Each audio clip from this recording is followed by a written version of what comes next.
आज के अध्याय 7 में आपका स्वागत है। इस अध्याय में हम इस्त, इस्त जैसे शब्दों के लिए अंडाकार वृत्त का प्रयोग करना सीखेंगे। अंडाकार वृत्त रेखा अक्षरों के आकार से आधा बनाया जाता है और साधारणतः प्रथम और अंतिम स्थान पर इसका प्रयोग किया जाता है और दो अक्षरों के मध्य में सुगमतापूर्वक अंडाकार वृत्त मिलाया जा सकता है। अंडाकार वृत्त रेखा अक्षरों के साथ जोड़ने के वही नियम है जो सावृत्त एवं सावृत्त के हैं। तो आइए रेखा अक्षरों में अंडाकार वृत्त रूप में प्रयोग करते हैं।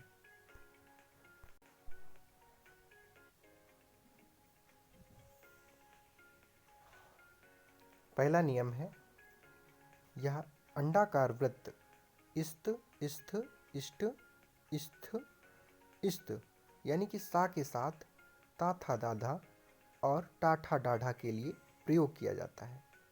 जैसे पहला शब्द है स्थापित, तो यहाँ पर इस्थ के लिए अंडाकार वृत्त इस प्रकार से पा में प्रयोग करेंगे। इस्थ में प्रथम स्थान का स्वर है तो हमारा पा अधोगामी रेखा से ऊपर लिखा जाएगा और इस प्रकार हम स्वर लगाते हुए इसको रेखाक्षरों में परिवर्तित करेंगे।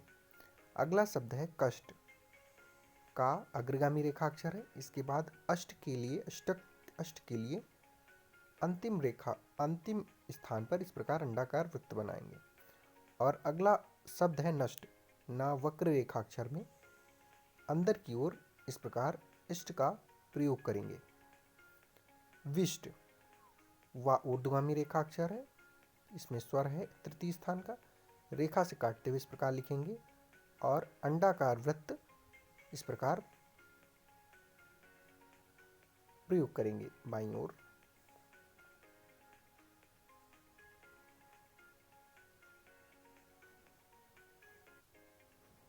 और अगला नियम है, यदि किसी शब्द के अंत में स्वर हो तो अंडाकार वृत्त का प्रयोग नहीं किया जाता है,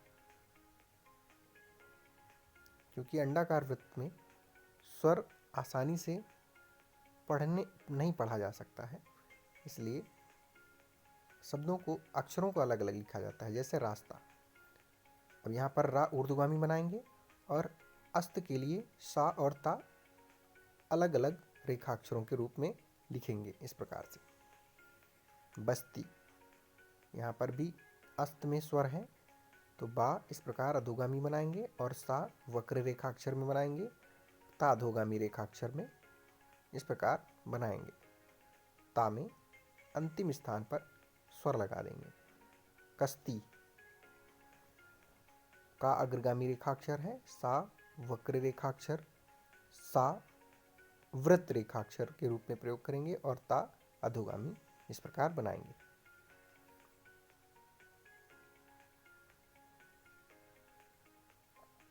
और अगला नियम है, रेखाक्षरों के मध्य में अंडाकार वृत्त का प्रयोग निम्न प्रकार किया जा सकता है। जैसे कि हिंदुस्तान, यहाँ पर हा ऊर्ध्वगामी रूप में लिखा जाएगा, रेखा से काटते हुए लिखेंगे क्योंकि उसमें तृतीय स्थान का स्वर है। ना अग्रगामी वक्र रेखाक्षर इस प्रकार लिखेंगे, दा अधोगामी रेखा से काटते हुए इस प्रकार लिखा जाएगा। और अस्त के लिए इस प्रकार अंडाकार वृत्त बनाएंगे जो कि दा आधे रेखाक्षर तक बनाया जाएगा और अंतिम ना इस प्रकार बनाएंगे और स्वरों को इस प्रकार से हम लगा देंगे। दा में तृतीय स्थान का स्वर लगा देंगे और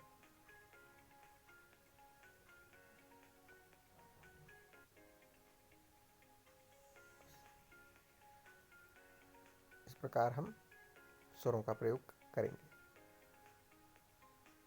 अगला शब्द है दास्तान। दा अधोगामी रेखाक्षर रेखा से ऊपर बनाएंगे क्योंकि इसमें प्रथम स्थान का स्वर है। अस्त वृत्त अंडाकार वृत्त का प्रयोग करेंगे, इस प्रकार अग्रगामी ना बनाएंगे।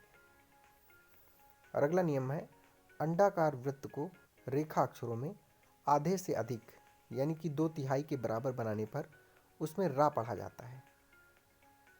अगर हम अंडाकार वृत्त को आधे से अधिक बड़ा बनाते हैं तो उसमें रा पढ़ा जाता है। जैसे कि मिस्टर, इस प्रकार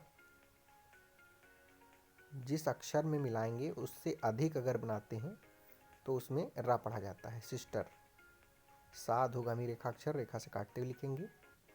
और इस्टर के लिए इस प्रकार अंडाकार वृत्त बनाएंगे। नस्तर, इस प्रकार ना में अंडाकार वृत्त स्तर के लिए प्रयोग करेंगे।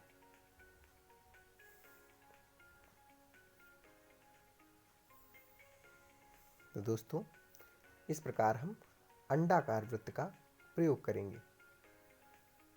जैसा कि आपने देखा, अधोगामी, ऊर्ध्वगामी एवं अग्रगामी रेखाक्षरों में इस्त, इष्ट एवं स्तर रेखाक्षरों को अंडाकार वृत्त के रूप में प्रयोग किया गया है।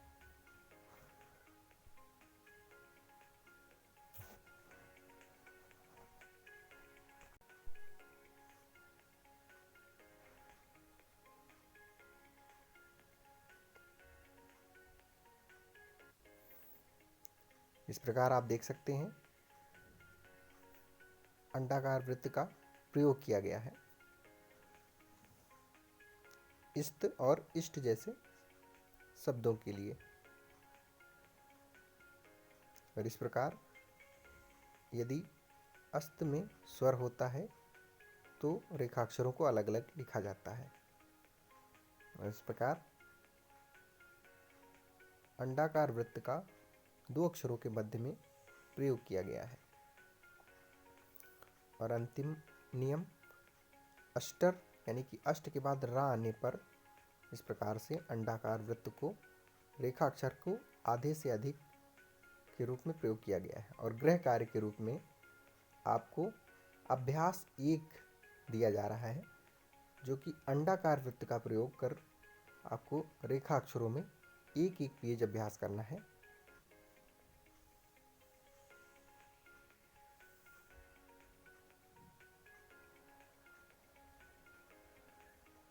तो दोस्तों, आज के लिए इतना ही।